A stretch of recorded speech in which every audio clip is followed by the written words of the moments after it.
رکھے دوشے وہ پاؤں رکھے دوشے پیغمبر پہ کھڑے ہیں اور معلوم یہ ہوتا ہے علی سب سے بڑے ہیں وہ پاؤں رکھے دوشے پیغمبر پہ کھڑے ہیں معلوم یہ ہوتا ہے علی سب سے بڑے ہیں اور کس کس کو اٹھاؤ گے روایت کے سہارے تاریخ کے کنویں میں بہت لوگ پڑے ہیں کس کس کو اٹھاؤ گے روایت کے سہارے تاریخ کے کنویں میں بہت لوگ پڑے ہیں بہت ہی ادب و احترام سے گزارش ہوں عالی جناب قبلہ وقابہ مولانا سید قمر علی رضوی صاحب کی خدمت میں کہ وہ تشریف لائیں اور اپنے بیان سے یہاں موجود تمام سامعین کو نوازیں ایک بلند ترین صلوات پیش کریں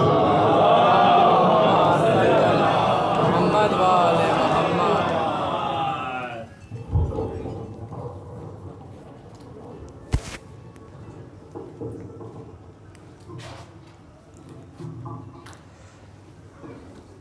ایک مرتبہ سورہ حمد 3 مرتبہ سورہ توحید کی تلاوت فرما کر ان مرحومین کے لیے سید محمد حسن ابن سید محمد صاحب، خورشید جہاں بنت سید اسحاق حسین، ظفر حسن ابن سید محمد حسین، سرور جہاں اور منیر جہاں بنت سید محمد حسن، سید یاور حسین ابن سید احمد حسن رضوی اور سلمان حسین ابن غضنفر حسن صاحب کے لیے اِسارے سے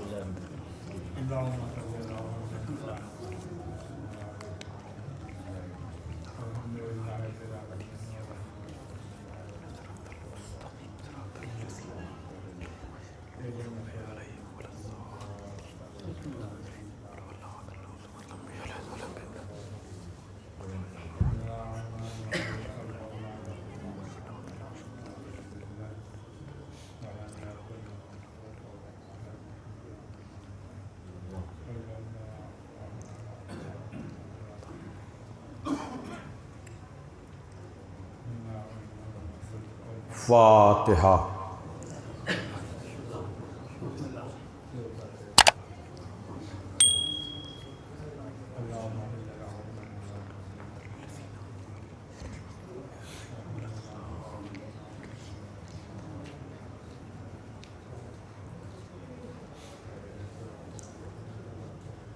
اعوذ باللہ من الشیطان اللعین الرجیم، بسم اللہ الرحمن الرحیم، الحمد للہ الذی ہدانا لہذا وما کننا لنہتدی لولا ان ہدانا اللہ، لقد جاءت رسل ربنا بالحق، الصلاۃ والسلام علی النبی الامی العربی القرشی المکی المدنی البطحی الابتہی التہامی الدافع جیشات الاباطیل والدامغ صولات الازالیل، مولن الحق بالحق ابو القاسم محمد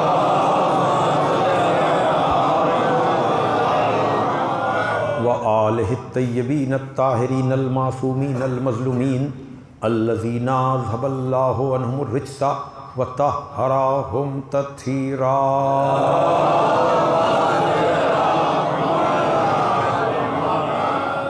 ولعنۃ اللہ علی اعدائہم اجمعین من الآن الی یوم الدین، اما بعد فقد قال علی علیہ السلام قال رسول اللہ صلی اللہ علیہ وآلہ وسلم، صلاح ذات البین افضل من عامۃ الصلاۃ والصیام۔ صلوات بھیجیے۔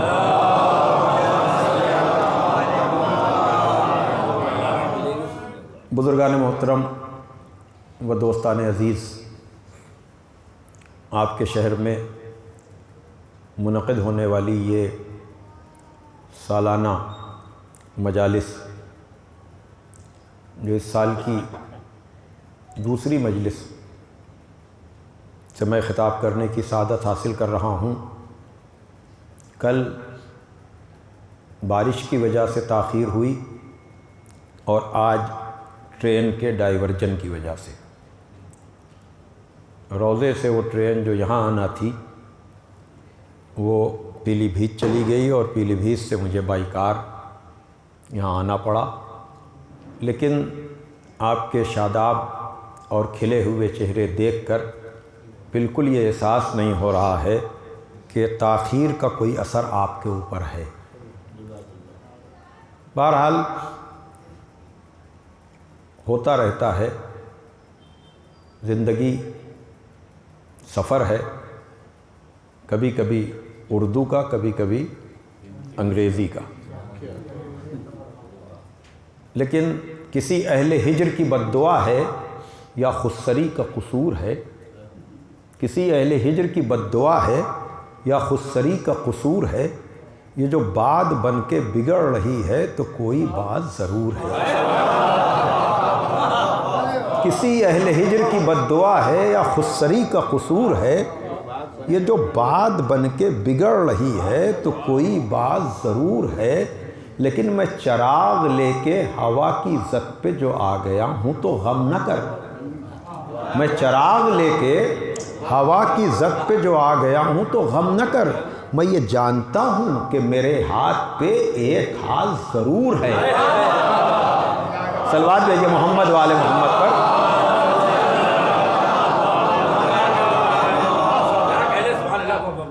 تو یقیناً کسی کا ہاتھ ہے اس قوم کے اوپر، اور یہ اسی لیے ہے کہ یہ قوم ایک مظلوم کے تذکرے سے پہچانی جاتی ہے۔ اور آپ ان سالانہ مجالس میں ضمناً ایصال ثواب بھی ہے، لیکن سال بھر ہم لوگ ایصال ثواب کی مجالس میں شریک ہوتے ہیں، لیکن یہ مجلسیں جو ہوتی ہیں یہ سرکار سید الشہداء کی اس قربانی کو خراج عقیدت پیش کرنے کے لیے بستی بستی سالانہ مجلسیں ہوتی ہیں، تاکہ ہم محرم کے علاوہ بھی تسلسل کے ساتھ اجتماعی طور پر سرکار سید الشہداء کو خراج عقیدت پیش کر سکیں۔ اور ان مجلسوں کی بہت اہمیت ہے، اور یقیناً آپ کا یہ شہر ان خوش نصیب شہروں میں، یا یہ مجمع ان خوش نصیب مجمعوں میں ہے کہ جہاں سالانہ مجلسوں میں بھی وہی رونق ہے جو 40ویں کی مجلس میں بھی ہوتی ہے۔ ورنہ کبھی کبھی ایسا ہوتا ہے کہ ایصال ثواب کی مجلس میں تو مجمع کی دلچسپی زیادہ رہتی ہے، لیکن سالانہ مجلسوں میں دھیرے دھیرے وہ دلچسپی کم ہوتی چلی جاتی ہے۔ لیکن میں نے جو پورا اتنی دیر میں تاثر میرے ذہن میں پیدا ہوا، اس سے میں بہت پر امید ہوں، اور یقیناً وقت کے اندر بیان بھی تمام ہوگا، اور آپ تک جو میں پہنچانا چاہتا تھا وہ میں پہنچاؤں گا، لیکن پس منظر یہی کہ مظلوم کا ذکر ہے اور اسی میں اتنی کشش ہے، اور ہم مظلوم ہی بن کر رہیں۔ یقیناً وقت، حالات، تعصبات اور ایک دوسرے سے آگے بڑھنے کا جذبہ ہمیں بھی کبھی کبھی مجبور کرتا ہے کہ ہم بھی دوسرے ہی کی طرح سے پیش آئیں، لیکن یاد رکھیے گا ہمارے اور آپ کے مولا نے کامیابی کا جو راز بتایا ہے وہ ظالم ہونے میں نہیں، مظلوم ہونے میں۔ اور یہ بات یاد رکھیے گا کہ آل محمد مظلوم بہت بڑے ہیں لیکن مجبور نہیں ہیں۔ آل محمد علیہ الصلاۃ والسلام مظلوم ہیں، مجبور نہیں ہیں۔ ظاہر سی بات ہے کہ مظلومی اختیار کے ساتھ ہے، جبر کے ساتھ نہیں ہے، اور یہ پورا فلسفہ دین ہے کہ چلیے آل محمد کی تو مظلومی کو واضح کرنا پڑتا ہے، لیکن خدا کے اختیار میں تو کسی کو شک نہیں ہے۔ توجہ فرمائیے گا، خدا کے اختیار میں تو کسی کو شک نہیں ہے نا۔ میں پہلے بھی یہ مثال اسی منبر سے دے کر جا چکا ہوں، لیکن اجتماعی حافظہ بہت کمزور ہوتا ہے، اور میں نے یہاں سے مثال دی تھی آپ کے پسندیدہ خطیب بزرگ ابھی تائید کریں گے میری، خطیب الایمان طاہر جرولی مرحوم، جو اس منبر سے مختلف مجلسیں انہوں نے اور بزرگ، وہ عجیب بات کہا کرتے تھے، اس مظلومی اور دین میں اختیار کے فلسفے کو سمجھنے اور سمجھانے کے لیے، چونکہ ضمناً صحیح ایصال ثواب کی تو میں نے بات کہی کہ یہ جو شکوے اور شکایتیں ہوتی ہیں دین پر عمل کرنے کے سلسلے میں، اور پورا ماہ مبارک رمضان اسی تبلیغ میں گزرتا ہے، اور خاص کر جب آخری ایام آتے ہیں اور عید کا خطبہ ہوتا ہے تو ہم لوگوں کے یہاں بھی یہ تبصرے ہوتے ہیں کہ اب دیکھیے کل سے مجمع کیسا رہے گا مسجد میں، ہوتا ہے کہ نہیں؟ آپ مجھے بتائیں کہ 29 رمضان المبارک تک چھلکتی ہوئی مسجدیں، لیکن مسلسل تاکید کرنے کے بعد عید کا وہ مجمع اور پھر ظہرین کی نماز کا وہ سناٹا ہے کہ نہیں؟ یہ سارا منظرنامہ سامنے ہے نا، اور پھر اس کے بعد ایک دوسرے کو متوجہ کرنا کہ بھائی حالانکہ اس میں بھی بہت مسائل ہوتے ہیں، آپ سب دنوں کو رمضان جیسا نہیں بنا سکتے، شکوہ نہیں، کبھی کبھی تجزیے کی بھی ضرورت ہے، اس لیے کہ عام دنوں میں آدمی روزہ بھی تو نہیں رہتا، تو یہ مسجد کی طرف آنے کی کشش خالی نماز کی نہیں ہوتی ہے، وہ روزے کے افطار کی بھی ہوتی ہے، اور یہ تنزیہ میں نہیں کہہ رہا ہوں، اس لیے کہ روزہ ہے تو افطار ہوگا، اور روزہ ہے تو نظام الاوقات بدلیں گے، تو وہ یعنی کوئی ایسی چیز نہیں ہے کہ آپ اس کو برے معنی میں لیں، نہیں، چونکہ رمضان المبارک عام مہینوں سے الگ ہے تو اس کا رویہ اور اس کی جو ترتیب ہے وہ بھی تو الگ ہی ہوگی نا، تو شکوے کرنے کی بات نہیں ہے کہ وہ مجمع کیوں نہیں ہے، نہیں، روزانہ کی ضرورتیں اور ہوتی ہیں، رمضان المبارک کی ترتیب اور ہوتی ہے، اسی لیے مجمع میں بھی کمی زیادتی ہو جاتی ہے، لیکن اصل میں یہ بات کہنا چاہ رہا ہوں کہ ہم سب ایک دوسرے کو نصیحت کرتے رہتے ہیں اور یہ کہتے ہیں کہ دین کو خالی زبان تک نہ سمجھو، دین کو عملی پیکر میں لے کر کے آؤ، اور اگر خالی دعویٰ کرو گے تو کوئی فائدہ نہیں ہے، لیکن خطیب الایمان طاہر جرولی مرحوم کہا کرتے تھے کہ اگر اللہ میاں ہماری ایک بات خالی مان لیتے تو کسی طرح کی کوئی زحمت اور پریشانی نہ ہوتی، وہ بات کیا کہ آخری نبی رحمت للعالمین کے بجائے ملک الموت کو بنا دیتے، بڑی توجہ، یعنی آخری نبی جو ہوتا وہ رحمت للعالمین نہیں بلکہ ملک الموت۔ اب ظاہر سی بات ہے کہ جب نبی ہوتے تو خالی ملک الموت کہہ کے تو ہم گزر نہیں سکتے تھے، حضرت بھی ہوتا، علیہ السلام بھی شاید کہتے، بھائی توجہ فرمائیے گا، اور جب جس سال ذمہ داری بلوغ اور تکلیف شرعی عائد ہوتی، کیک کٹے نہ کٹے، اسلام مباح چیزوں پر کوئی تبصرہ نہیں کرتا ہے، بس مشابہت نہیں ہونی چاہیے، ورنہ کوئی کیک کاٹ رہا ہے تو اسلام کو کوئی بظاہر کوئی اعتراض بھی نہیں ہے۔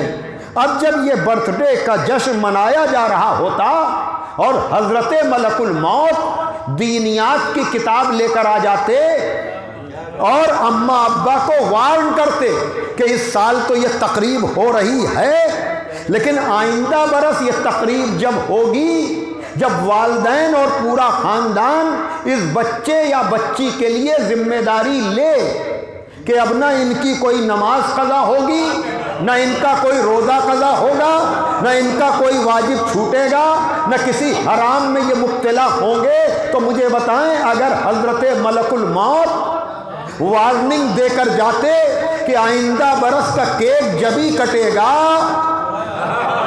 بھائی توجہ فرمائیے گا عزیزان محترم، آپ مجھے بتائیں اگر حضرت ملک الموت یہ وارننگ تکلیف شرعی عائد ہونے سال میں دے کر جاتے تو کوئی باپ نماز قضا ہونے دیتا؟ کسی مولوی کی ضرورت پڑتی، کسی تبلیغ کی ضرورت پڑتی؟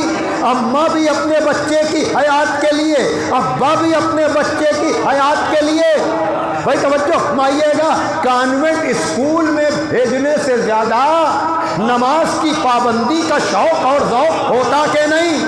ٹیوشن میں بچے کو پہنچانے سے زیادہ نماز کی پابندی کی فکر ہوتی کہ نہیں؟ سب کچھ پرفیکٹ ہوتا، لیکن اب ان کا اپنا انداز تھا، تبلیغ تھا، کہا بے شک ہوتا تو سب کچھ وہی جو اللہ چاہتا، لیکن پتہ نہ چل پاتا کہ یہ ملک الموت کے خوف سے ہو رہا ہے یا معرفت پروردگار میں ہو رہا ہے۔ صلوات بھیجے محمد والے محمد پر۔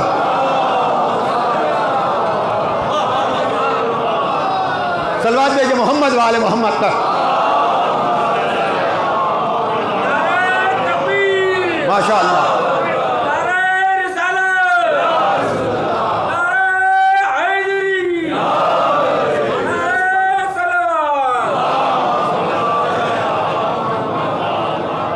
تو اسلام دین جبر نہیں ہے، اختیار کا دین ہے۔ توجہ فرمائیے گا، اور اللہ اگر چاہ لیتا تو کوئی سیدھے راستے سے نہ ہٹتا، لیکن پتہ نہ چل پاتا کہ یہ ڈر سے ہو رہا ہے یا معرفت سے ہو رہا ہے۔ اس لیے معرفت کی عبادت کے لیے اس نے ملک الموت کو نبی آخری نہیں بنایا، بلکہ رحمت للعالمین کو بنایا۔ اسی طرح سے آل محمد صاحب اختیار تھے، یقیناً وہ اختیار ایسا دکھا سکتے تھے کہ فرات خود در خیمہ کو چومتی گلریز، فرات خود در خیمہ کو چومتی گلریز، علی کا شیر مگر صبر کی کچھار میں تھا۔ صلوات دیجئے محمد والے محمد تک۔ تو یہ آل محمد مظلومی کی زندگی انہوں نے اس لیے گزاری تاکہ رحمت کا فلسفہ دنیا تک پہنچے، اور انہوں نے اپنی مظلومی کو اپنی شجاعت سے کبھی کور نہیں کیا۔ بھائی توجہ فرمائیے گا، بھائی یہ ہوتا ہے نا کہ عروج و زوال تو سب کے یہاں آتا ہے، کبھی جو ہے وہ قلعے ہیں، کبھی محل ہیں، کبھی آبادیاں ہیں، کبھی رونقیں ہیں، اور کبھی کبھی خاک اڑنے لگتی ہے، زوال آ جاتا ہے، مال و منال ہر چیز پر۔ اسی لیے کہا جاتا ہے کہ خزانہ زر و گوہر پہ خاک ڈال کے رکھ، خزانہ زر و گوہر پہ خاک ڈال کے رکھ، ہم اہل مہر و محبت ہیں دل نکال کے رکھ، خزانہ زر و گوہر پہ خاک ڈال کے رکھ، ہم اہل مہر و محبت ہیں دل نکال کے رکھ، ہمیں تو اپنے سمندر کی ریت کافی ہے، ہمیں تو اپنے سمندر کی ریت کافی ہے، تو اپنے چشمہ بے فیض کو سنبھال کے رکھ۔ صلوات دیجئے محمد والے محمد پر۔ ایک اور صلوات بھیجے محمد والے محمد۔ تو یہ تو سب جگہ ہوتا ہے نا، عروج و زوال کی منزلیں، لیکن اہل بیت کی محبت اجر رسالت قرار دی گئی ہے، مال کو نہیں، تاکہ کمی اور ذاتی کی وجہ سے تم راہ فرار اختیار نہ کرو۔ اور مولا علی نے جب بہت سخت منزل ہوتی ہے کہ جب آدمی کو نفسیاتی طور پر دبانے کی کوشش کی جائے، یہ جنگوں میں بہت ہوتا ہے، ہر طرح کی جنگوں میں چالاک لوگ طاقت و قوت کے ساتھ سائیکولوجیکل نفسیاتی دباؤ بھی بناتے ہیں مخالف اور دشمن پر۔ تو اسی طرح سے مولا علی کی وہ صفین کی جنگ، جب حاکم شام نے خط لکھا 27 نمبر 28 نمبر اور 17 نمبر کے دونوں خط نہج البلاغہ کے اسی پس منظر کے ہیں، یہاں کہا کہ تم ہم سے جنگ کرنا چاہتے ہو، مولا علی سے کہا جا رہا ہے آپ وہی تو ہیں جس کے گلے میں رسی ڈالی گئی تھی۔ دیکھیے وہی نفسیاتی، لیکن مولا علی نے کہا کہ تو میری مذمت کرنا چاہتا تھا لیکن تو نے میری تعریف کر دی، تو میری مذمت کرنا چاہتا تھا تو نے تو میری تعریف کر دی۔ اس لیے کہ یہ بتا کہ ایک مسلمان کے لیے حق پر ہوتے ہوئے مظلوم ہونے میں عیب کیا ہے؟ بھائی دیکھیے، میں نے آپ کے سامنے آپ کے مولا کی تاریخ کا وہ رخ پیش کیا ہے، یعنی یہاں مظلوم ہونا عیب نہیں ہے۔ دیکھو تو یہ دیکھو کہ حق پر ہو کہ نہیں۔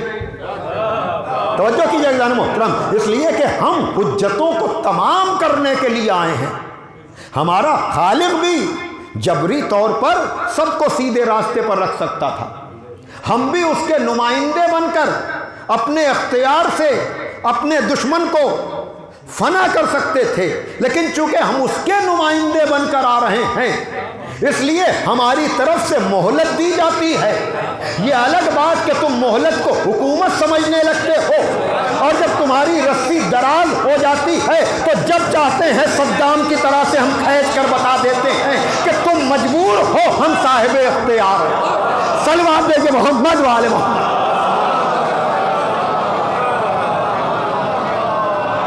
ایک اور صلوات دیجئے آپ محمد والے محمد۔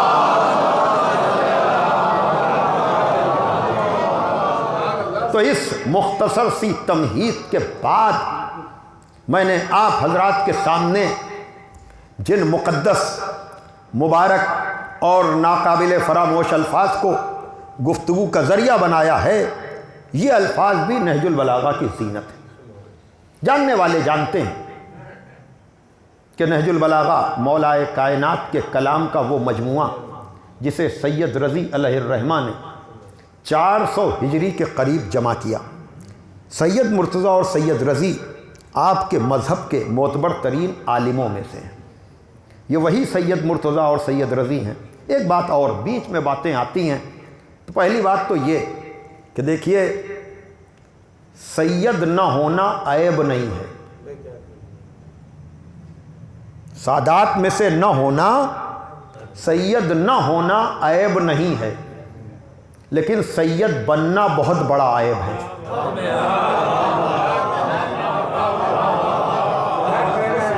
سید نہ ہونا عیب نہیں ہے، سید بننا،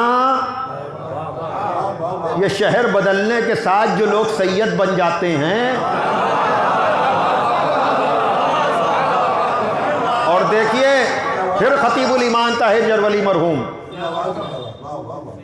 دیکھیے ایسی باتوں پر ادھر ادھر نہ دیکھا کیجئے، اور کبھی یہ نہ سوچئے کہ ان پر پڑھا جا رہا ہے، ان پر پڑھا جا رہا ہے۔ خطیب الایمان کہتے تھے ہم کسی پر نہیں، ہم ممبر پر پڑھتے ہیں۔ تو سید بننا، سید نہ ہونا عیب نہیں، سید بننا بہت بڑا عیب۔ بہت سے متقی پرہیزگار لوگ کچھ غلط فہمیوں کی وجہ سے اپنی بہت سی عبادتوں کو ضائع کر دیتے ہیں، اس لیے کہ ہمارے اوپر احسان خالی سادات علماء کا نہیں ہے، غیر سادات علماء کا بھی ہم پر احسان ہے۔ آپ کی جو کتب اربع کہلاتی ہیں نا، اصول کافی، تہذیب، استفسار، من لا یعذر الفقیہ، یہ چاروں آپ کی ریفرنس بک احادیث کی، یہ سادات علماء کی جمع کی ہوئی نہیں ہے۔ شیخ کلینی، شیخ صدوق، شیخ توسی، ان سب کے آگے لفظ شیخ لگا ہے نا، تو کیا لفظ شیخ نے ان کی عزت میں کوئی کمی کر دی؟ ارے میں کیا کہہ رہا ہوں، توجہ فرمائیے گا، یہ شیخ ان کے آگے لگا ضرور ہے، لیکن ان چاروں کتابوں کے بغیر، قرآن کے ساتھ ان چاروں کتابوں کے بغیر اجتہاد مکمل نہیں ہو پاتا۔ اصول کافی ہو، تہذیب ہو، استفسار ہو، من لا یعذر ہو، تو دیکھا آپ نے۔ اب ایک بات تو یہ ہوئی کہ سید نہ ہونا عیب نہیں، اگر عیب ہوتا تو یہ بزرگ، اور دوسری بات یہ کہ علماء آداب و القاب کے محتاج نہیں ہوتے۔ ارے میں کیا کہہ رہا ہوں، توجہ فرمائیے گا، جو بڑے علماء ہیں نا، یہ چھوٹے موٹے اس انتظار میں رہتے ہیں کہ آداب و القاب لگائے جائیں تاکہ ہم پہچانے جائیں، بھائی ابھی آپ نے سنا ہم نے سید رضی کہا جو اتنے بڑے کہ نہج البلاغہ جمع کر دی، ہم نے سید مرتضیٰ کہا اتنے بڑے کہ بڑی بڑی کتابیں لکھ دیں، ہم نے شیخ صدوق کہا، شیخ کلینی کہا، نہ آگے کچھ لگایا نہ پیچھے کچھ لگایا، آپ کو برا تو نہیں لگا؟ اس لیے کہ جس کا وقار علمی بلند ہوتا ہے اس کو آداب و القاب کی ضرورت نہیں ہوتی، اس کی شخصیت ہی اتنی بڑی ہوتی ہے کہ اس کا نام ہی کافی ہوتا۔ صلوات دے محمد وآل محمد۔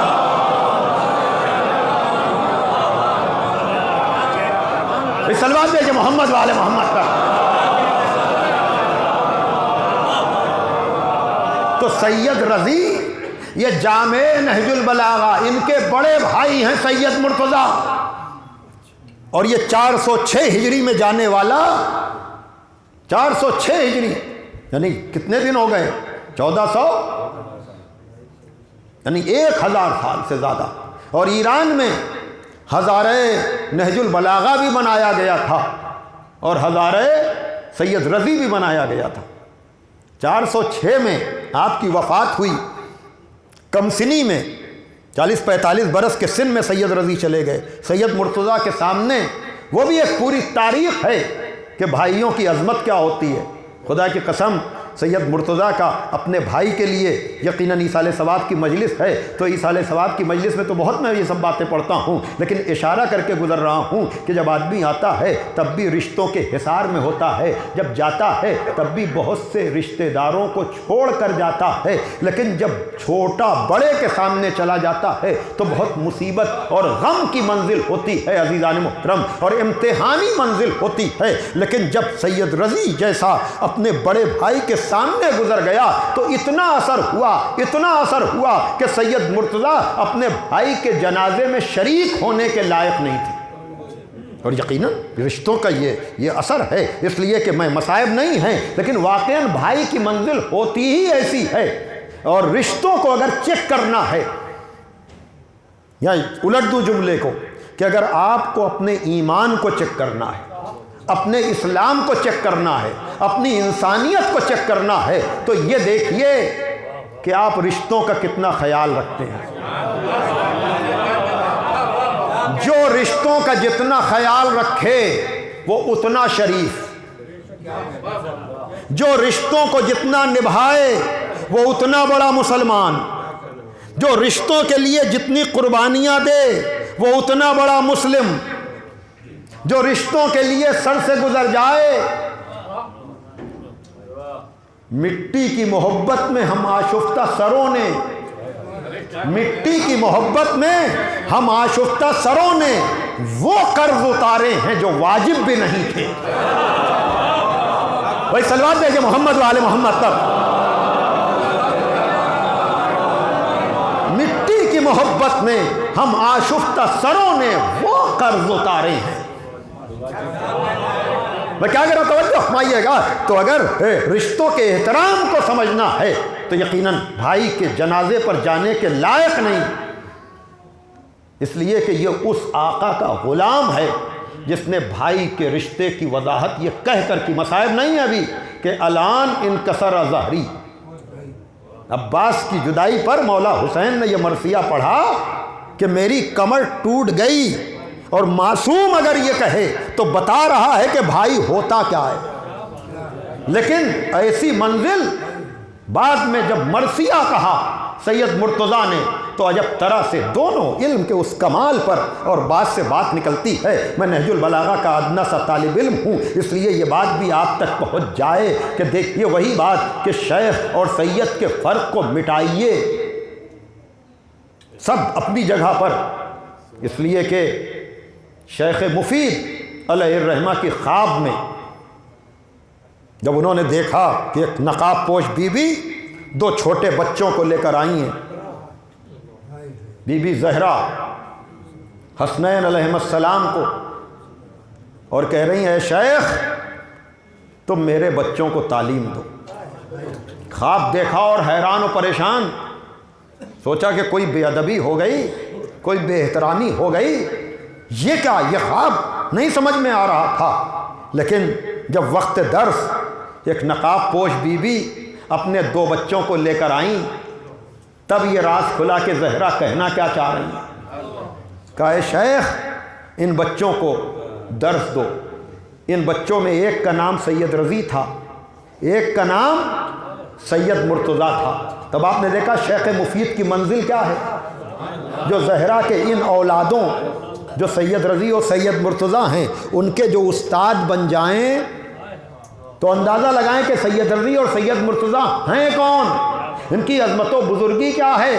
ایک کتاب شافی کا مصنف بڑا بھائی، بہت اہم ترین کتاب ہے، اس وقت تک شیعت پر ہونے والے بہت سے اعتراضات کا جواب ہے کتاب الشافی میں۔ اور چھوٹے بھائی نے نہج البلاغہ جمع کر کے ایسی کتاب پیش کر دی کہ جس کا کوئی جواب ہی نہیں۔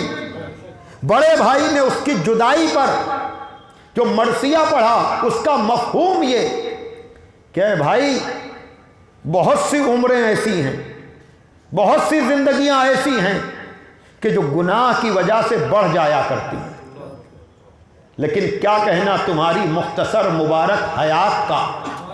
دیکھیے بڑا بھائی اور کوئی کہتا تو شاید طنز ہو جاتا، لیکن سید مرتضیٰ جیسا اپنے چھوٹے بھائی کی جدائی پر ایسا مرثیہ کہہ رہا ہے، یعنی اپنے بڑے بھائی کو مبارک و مسعود قرار دے رہا ہے اور اپنی طرف وہ نسبت دے رہا ہے کہ اس بڑھی ہوئی عمر کا کیا فائدہ ہے۔ تو بہرحال یہ وہ منزل ہے عزیزان محترم جہاں سید رضی علیہ الرحمہ 406 ہجری میں گئے، نہج البلاغہ مکمل پیش کی انہوں نے 400 ہجری میں۔ تو ایران میں 6 برس تک، ویسے تو ابھی تک، لیکن وہ دورانیہ جو تھا میں نے اس کا اثر جب میں 94 میں تعلیم کے لیے ایران پہنچا ہوں اس وقت تک اس کا اثر تھا کہ 1400 ہجری میں ایران میں ہزارہ نہج البلاغہ منایا گیا۔ ہزارہ نہج البلاغہ کیا مطلب؟ یعنی نہج البلاغہ کی جمع آوری کو جب 1000 برس ہوئے تو 1000 سالہ تقریبات پوری دنیا میں ایرانی گورنمنٹ کی طرف سے، آپ کے ہاں بھی کچھ نہ کچھ ضرور ہوا ہوگا چونکہ سیریا وغیرہ میں یعنی جہاں جہاں ان کے سفارت خانے تھے، ہزارہ نہج البلاغہ چھوٹی بات نہیں تھی، اس لیے کہ نہج البلاغہ ہی چھوٹی چیز نہیں ہے۔ لیکن چونکہ 406 میں سید رضی کا انتقال ہوا تھا تو 1406 میں ہزارہ سید رضی منایا گیا، کتاب کا بھی جشن منایا گیا اور سید رضی کی وفات کو بھی یاد کیا گیا۔ تو 6 برس تک ایران میں نہج البلاغہ کے حوالے سے کتابیں چھپتی رہیں اور اسی موقع پر بنیاد نہج البلاغہ جیسے ادارے کی بنیاد رکھی گئی، جو حجتیہ مدرسے کے سامنے جب میں وہاں تھا تو وہاں اس کا حافظ تھا اور ہر طرح سے نہج البلاغہ پر ورک اور کام ہوا۔ کہنے کا مقصد یہ ہے کہ اگر ایران سے ہم اپنے کو وابستہ سمجھتے ہیں اور ہم اس کے لیے دعائیں کرتے ہیں، جو دعائیں کرنا ہمارا دینی اور انسانی فریضہ بھی ہے، لیکن ہم اگر وہ چیزیں اپنے یہاں نہیں لا سکتے ہیں، مثلاً محاذ جنگ پر جانا یا کسی سے جا کر جنگ کرنا، تو خالی ہم نعرے لگا کر نعروں والے انقلابی نہ بنے، بڑی توجہ ہے محترم، بلکہ وہاں کی چیزوں کو بھی ہم لے کر آئیں کہ اگر وہاں سالوں نہج البلاغہ کی یاد منائی جاتی ہے تو کم از کم ہمارا بھی کوئی گھر نہج البلاغہ سے خالی نہ رہے، ہمارا بھی کوئی جوان ایسا نہ ہو کہ جس کے زیر مطالعہ نہج البلاغہ نہ ہو، اس لیے کہ نہج البلاغہ کبھی کبھی پڑھی جانے والی کتاب نہیں ہے بلکہ مستقل مطالعے میں رہنے والی کتاب ہے۔ اور جو لوگ بھی پڑھتے ہیں یا نہج البلاغہ فہمی کا ذوق رکھتے ہیں وہ جانتے ہیں کہ مفتی جعفر صاحب مرحوم کا ترجمہ، جس کا ہندی بھی ترجمہ ہوا اسی اردو سے اور انگریزی ترجمے بھی اسی اردو ترجمے کی بنیاد پر ہوئے، اس اعتبار سے نہج البلاغہ کے 3 جز ہیں۔ پہلے جز میں خطبے ہیں، دوسرے جز میں خطوط عہد نامے اور وصیت نامے ہیں، اور تیسرے جز میں آپ کے حکیمانہ اقوال ہیں۔ تو خطبوں کی تعداد 238 ہے، 238، اور خطوط عہد نامے اور وصیت ناموں کی تعداد 79 یعنی 1 کم 80 ہے، اور تقریباً 500 حکیمانہ اقوال ہیں۔ آج میں نے آپ حضرات کے سامنے جس تحریر کو اپنی زبان میں پیش کیا ہے اپنے لفظوں میں، وہ مولا علی کی وصیت میں ہے، اور یہ وصیت پر میں بات اس لیے کر رہا ہوں، حالانکہ پہلے میرا ارادہ تھا کہ جنت البقیع سے 15ویں شوال تک کا ذکر کروں گا، لیکن میں کہوں گا ابھی خمسہ گزرا ہے، اور بھی مجلسیں آئیں گی، لیکن یہ نہج البلاغہ کا طالب علم آپ کو نہج البلاغہ ہی کی یاد دلائے، توجہ فرمائیے گا، اور آپ کو متوجہ کرے کہ دیکھیے ویسے تو پوری نہج البلاغہ پڑھنی چاہیے، لیکن اگر پوری نہج البلاغہ نہ بھی پڑھیں تو اگر ہم حساس اور بیدار ہیں تو آپ مجھے بتائیں، کوئی بھی شخص اس مجمع میں اگر اس کا باپ یا اس کا بزرگ اسے کوئی وصیت کرے تو اس وصیت کو وہ بار بار پڑھے گا کہ نہیں؟ تو اگر غیر معصوم باپ یا غیر معصوم بزرگ کوئی وصیت کر کے چلا جائے تب تو ہم اسے بار بار پڑھیں، لیکن اگر میرا مولا ہمیں وصیت کر کے جائے تو کیا ہمارا دینی فریضہ نہیں ہوگا کہ ہم اپنے کو علی والا کہتے ہیں؟ تو مولا علی کی ہوئی وصیت دیکھیے، نہج البلاغہ میں مولا علی کی مختلف وصیتیں موجود ہیں، لیکن ضربت لگنے کے بعد آپ نے جو وصیت کی ہے اس وصیت کے الفاظ یہ ہیں کہ میری یہ وصیت اپنے دونوں بیٹوں یعنی حسن و حسین کے لیے، اپنی ساری اولادوں کے لیے، اپنے سارے گھر والوں کے لیے، اور جن لوگوں تک بھی میری یہ تحریر پہنچے۔ ارے میں کہاں جاؤں؟ یعنی مولا علی نے آپ کو بھی اس میں شامل کر لیا۔ میرا فریضہ تھا کہ میں آپ کو بتاؤں کہ آپ کے مولا نے ضربت لگنے کے بعد اپنی وصیت میں آپ کو بھی شامل کیا ہے۔ میں نے اپنی ذمہ داری پوری کر دی، اب یہ آپ کی ذمہ داری بنتی ہے کہ نہج البلاغہ سے اس وصیت کو پڑھیں اور دیکھیں کہ آپ کا مولا آپ کو ضربت لگنے کے بعد کیا پیغام دے کر گیا ہے۔ صلوات دے محمد والے محمد پر۔ اور اگر آپ نے جا کر کے اس وصیت کو پڑھ لیا تو میری محنت سوارت ہو جائے گی اور ان مجالس کا مقصد بھی پورا ہو جائے گا۔ یقیناً آپ اس دلچسپی کے ساتھ آئے ہیں اور میری کجمج بیانی کو سن رہے ہیں، تو اسی 47 نمبر میں آپ کو وہ پوری وصیت ملے گی۔ بہت زیادہ تفصیلی نہیں ہے، ممکن ہے سوشل میڈیا کی وجہ سے واٹس ایپ پر اس کو آپ تک پہنچایا بھی گیا ہو، لیکن آپ نے فارورڈ اگر خالی کر دیا لکھ کر کے تو یہ دینداری ٹھیک نہیں ہے۔ چیزوں کو پڑھیے تب آگے بڑھائیے۔ تو اس میں چیزیں تو بہت سی ہیں، لیکن بنیادی چیزوں میں ایک چیز یہ کہ کہا کونا للظالم اونا للظالم خصما وللمظلوم اونا۔ دیکھو یہ حسن و حسین دونوں کو کہہ رہے ہیں کہ مظلوم کے مددگار بننا اور ظالم کے دشمن رہنا بنیاد ہے یہ وصیت میں، لیکن جہاں سے آپ کو وصیت کی ہے اس میں اور چیزوں کے ساتھ ساتھ تقوی اور اپنے امور کو منظم رکھنا، اور نظم امر وقت کی پابندی سے شروع ہوتا ہے۔ کبھی کوئی پریشانی آ جائے دوسری بات ہے، لیکن پہلے ہی سے یہ سوچ لینا کہ 8 بجے کا اعلان ہے، 9 بجے مجلس شروع ہوگی۔ میں کہہ رہا تھا کہ پابندی کے لیے پابند ہیں آپ، اور پابندی نہ کرنے کے بعد کوئی پابندی نہیں ہے۔ پھر شاید میں اپنی بات کہہ نہیں پایا۔ ایک وقت آپ نے معین کیا تو معین وقت کی تو پابندی ہو سکتی ہے، لیکن تاخیر کی پابندی نہیں ہو سکتی۔ نہیں، اور واضح کروں، سچ کو بھی سمجھ لیجئے کہ یہ امامہ ہے میرے سر پہ۔ اگر آپ سچ بولنا چاہیں تو کیا بتائیں گے؟ کس رنگ کا امامہ ہے؟ اگر سچ بولنا چاہیں آپ تو کیا کہیں گے؟ لطف لیں گے آپ، کیا کہیں گے؟ کالا۔ لیکن اگر غلط بیانی خدا نخواستہ کرنا چاہیں تو کیا کہیں گے آپ؟ ارے میں کیا کہہ رہا ہوں، توجہ فرمائیے گا۔ یعنی سچائی کے لیے پابند ہیں آپ، لیکن غلط بیانی کے لیے آپ پابند تھوڑی ہیں۔ حسب ضرورت جو بھی کہہ دیجئے، پیلا کہہ دیجئے، نیلا کہہ دیجئے۔ ارے میں کیا کہہ رہا ہوں، توجہ فرمائیے گا۔ بھیا سچائی کا راستہ ایک ہی ہے، مجبوری ہے، اور گمراہی کے راستے بہت سے ہیں۔ ارے میں کیا کہہ رہا ہوں، توجہ فرمائیے گا۔ یہ جو لوگوں کو فلسفہ سمجھ میں نہیں آتا کہ 73 فرقوں کا فلسفہ کیا ہے، غدیر کیا ہے، سقیفہ کیا ہے۔ ارے بھیا سچائی کا ایک ہی راستہ ہے، گمراہی کے راستے معین نہیں ہیں۔ صلوات دے محمد والے محمد پر۔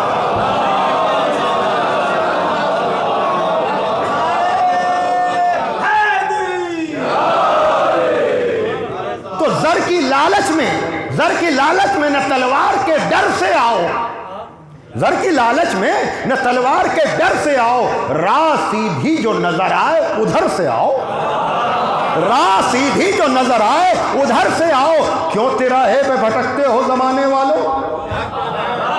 بھئی ابھی آپ کہہ رہے تھے نا کہ وہ پاؤں رکھے دوش پیمبر پر کھڑے ہیں، نہیں سلسوی دوسرا مصرع میں نہیں پڑھوں گا۔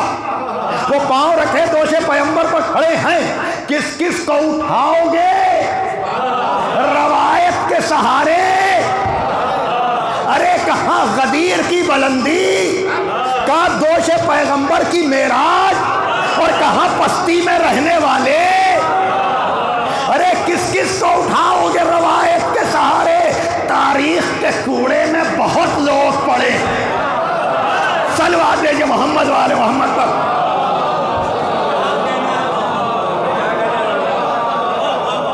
ایک اور صلوات دیجئے آپ محمد والے محمد۔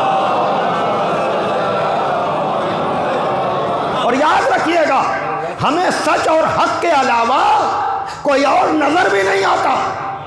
اور یاد رکھنا، کوئی اہل حق نہیں بن سکتا۔ اہل حق ہونا آسان نہیں، اہل حق ہونا آسان نہیں، تو کوئی حق کیا بنے گا؟ حق والا ہونا آسان نہیں، تو کوئی مجسم حق کیا بنے گا؟ لیکن مولائے غدیر نہ حق والا ہے نہ حق ہے، پھر آپ کہیں گے وہ ہے کیا؟ ارے نبی نے بتایا کہ وہ کیا ہے۔ کہا پروردگار تو حق کو ادھر ادھر موڑ، جدھر جدھر علی جائیں، یعنی علی نہ اہل حق ہے نہ حق ہے، بلکہ نبی بتا رہے ہیں کہ علی رہبر حق ہے۔ صلوات دیجئے محمد والے محمد پر۔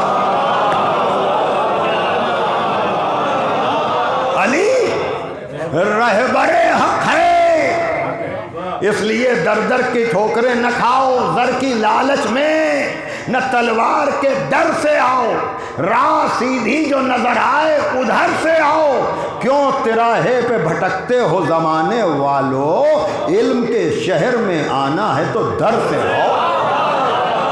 صلوات دیجئے محمد والے محمد پر۔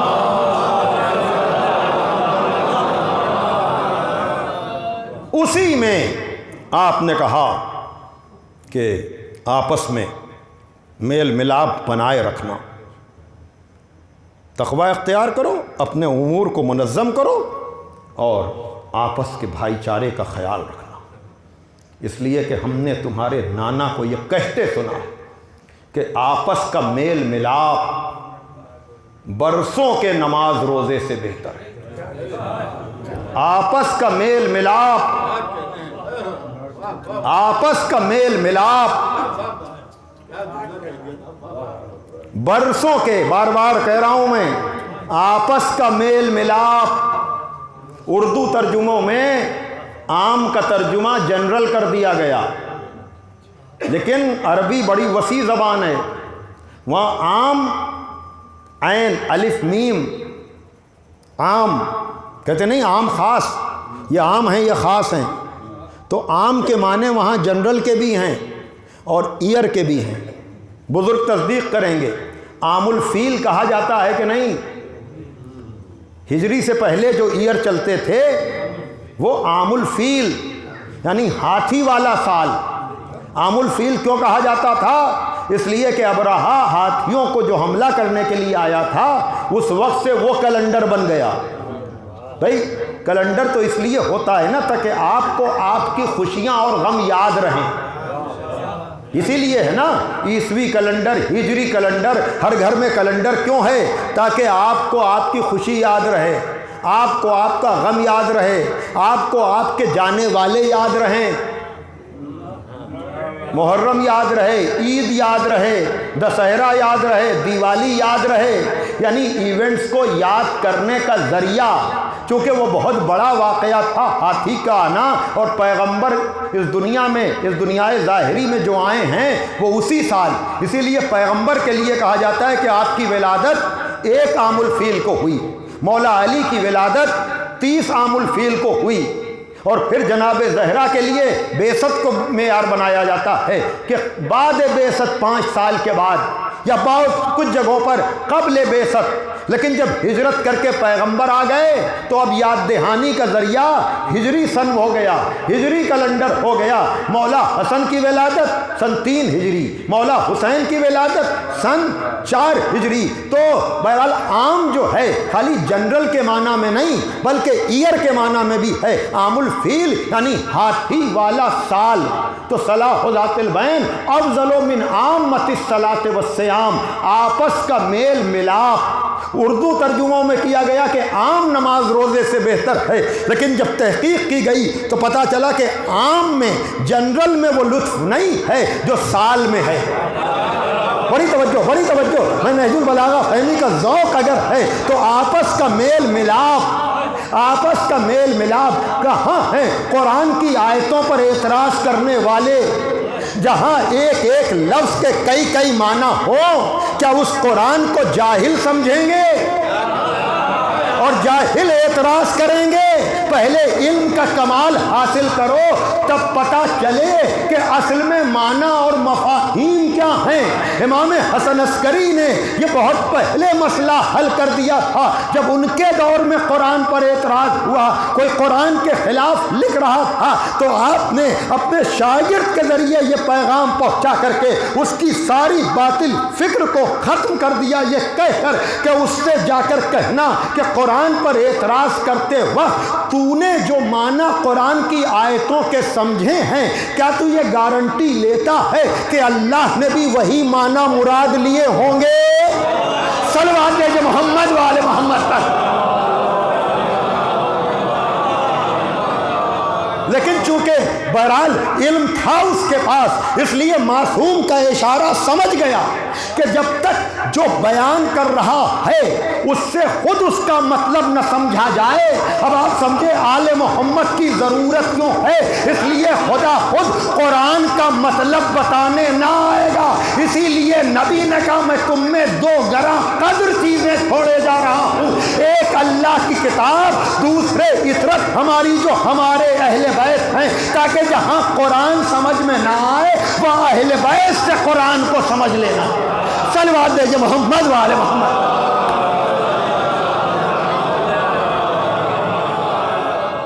ذرا ایک اور صلوات بھیج دیجیے۔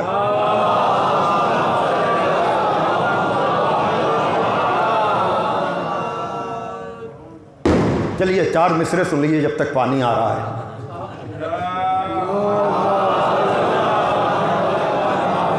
ہمیشہ ورد زباں ہے علی کا نام اقبال، علامہ اقبال، ہمیشہ ورد زباں ہے علی کا نام اقبال، کہ پیاس روح کی بجھتی ہے اس نگینے سے۔ ہمیشہ ورد زباں ہے علی کا نام اقبال، کہ پیاس روح کی بجھتی ہے اس نگینے سے۔ میرا نام قمبر ہے اور اس غلام اصلی، میں نے تو خالی نام رکھا ہے، نام رکھ لینا اور ہے، غلام اصلی ہونا اور ہے۔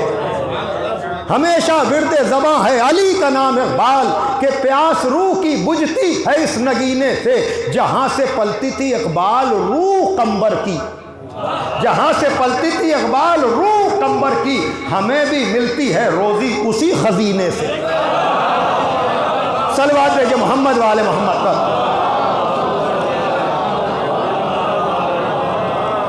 نعرہ حیدر نوائے بوزرس۔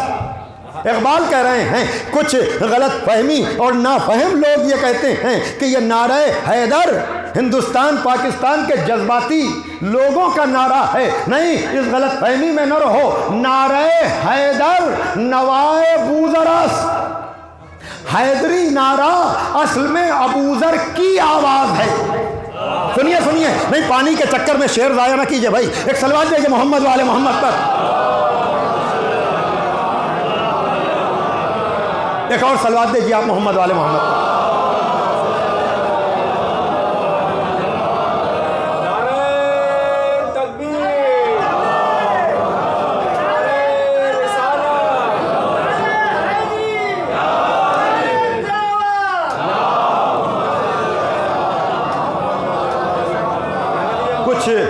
میں کہوں کیا کہوں، میں ظاہر سی بات ہے کہ احترام ممبر کے اپنے تقاضے ہیں، لیکن کچھ لوگوں نے کہا وی وانٹ ریمو نعرہ حیدر نعرہ حیدری فرام عوام کمیونٹی۔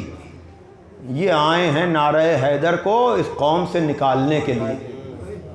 جی انہیں پتہ نہیں ہے کہ حیدر کے بغیر کچھ نہیں ہے۔ اور اقبال نے بہت فلسفے کی بات کہی کہ بڑھ کے خیبر سے ہے یہ مارکہ دین و وطن، بڑھ کے خیبر سے ہے۔ مسلمانوں کے عروج کی فکر کرنے والے اس فلسفہ اقبال پر غور کریں کہ بڑھ کے خیبر سے ہے یہ مارکہ دین و وطن۔ اس زمانے میں کوئی حیدر کرار بھی ہے؟ اس زمانے میں کوئی حیدر کرار بھی ہے؟ تو اقبال کہتے ہیں فارسی کا یہ شعر کہ نعرہ حیدر نوائے بوزرس، گرچہ از حلق بلال و قمبرس۔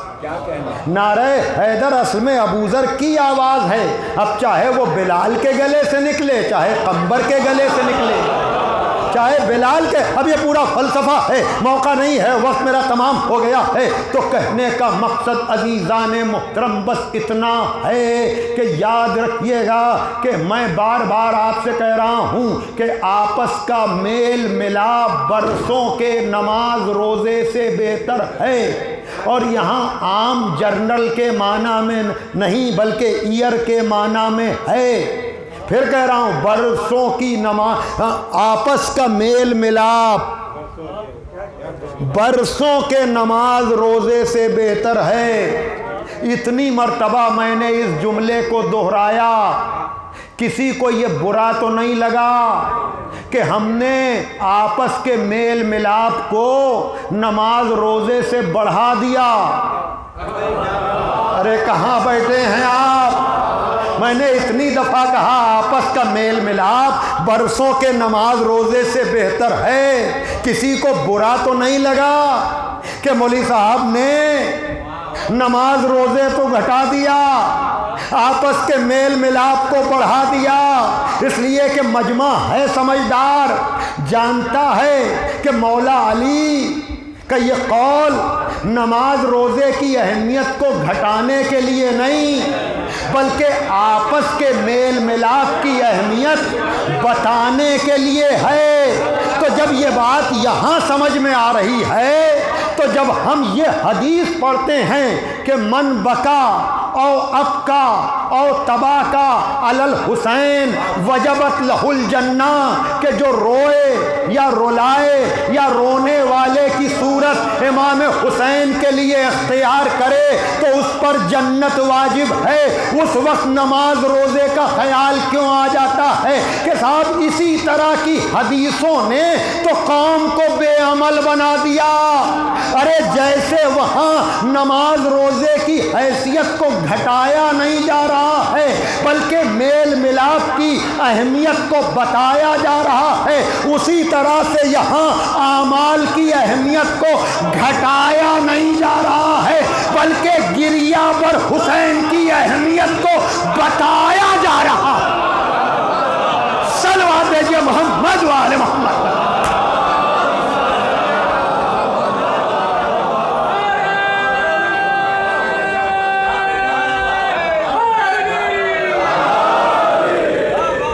صلوات دیجئے محمد والے محمد۔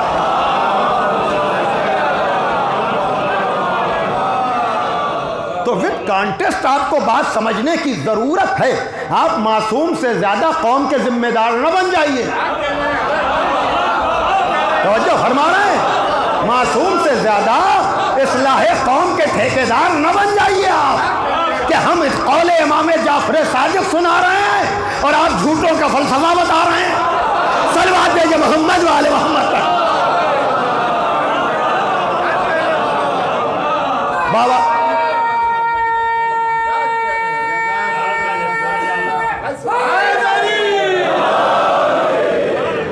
آپس کا میل ملاپ، آپس کا میل ملاپ، اس لیے کہ اگر صف نماز میں بازو سے بازو جڑے لیکن دل سے دل نہیں ملا، ارے میں کیا کہہ رہا ہوں توجہ فرمائیے گا، تو آپ فلسفہ اسلام سمجھے کہاں؟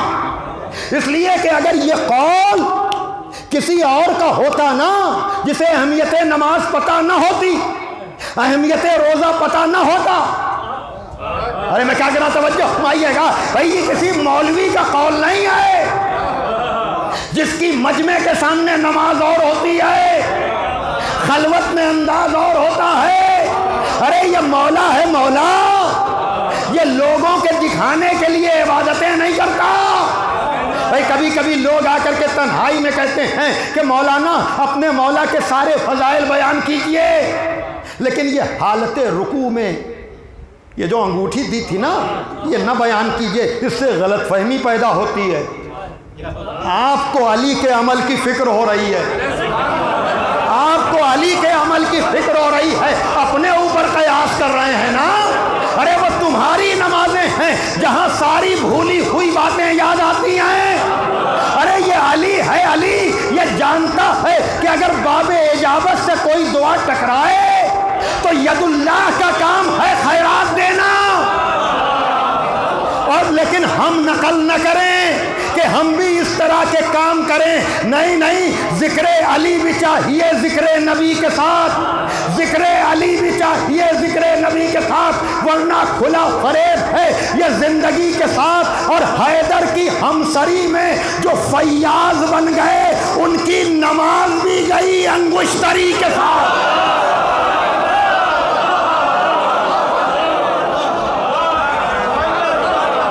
صلوات دیجئے محمد والے محمد پر.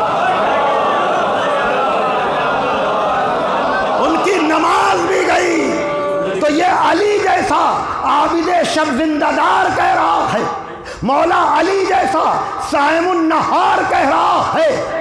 بھائی توجہ کیجئے گا، ہم کہیں تو آدمی کہہ سکتا ہے انہیں نماز روزے کی اہمیت کا کیا پتا، یہ تو ایسے ہی سماجی میل ملاپ کی بات نہیں. یہ مولا علی اور وصیت میں کہہ رہے ہیں اپنے بھائی، یعنی کہہ رہے ہیں تمہارے نانا نے یہ کہا ہے کہ آپس کا میل ملاپ برسوں کے نماز روزے سے بہتر ہے، تاکہ لوگوں کو پتا چلے کہ مجلسیں بھی کرو، ماتم بھی کرو، عبادتیں بھی کرو، لیکن بھائی چارے کا خیال رکھو، بھائی چارے کا خیال رکھو. اور قرآن خالی ثواباً نہیں، ثواب کے لیے بھی قرآن کی یہ اہمیت ہے کہ لفظوں کو دہرانا بھی ثواب، سننا بھی ثواب، لیکن سوروں کے میسج اور پیغام کو بھی سمجھو.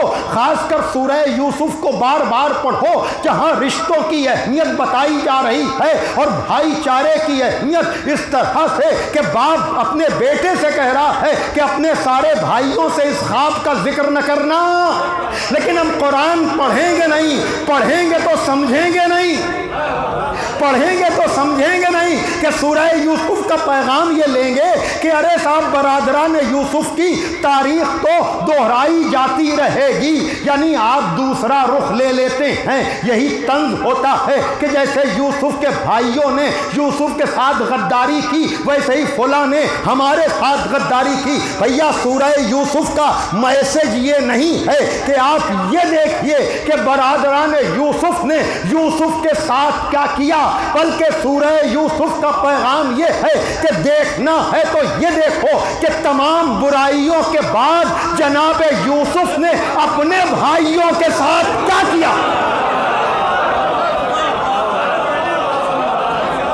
اور پھر تم برادران یوسف کی تاریخ کیوں دیکھ رہے ہو، تم برادران حسین کی تاریخ کیوں نہیں دیکھتے؟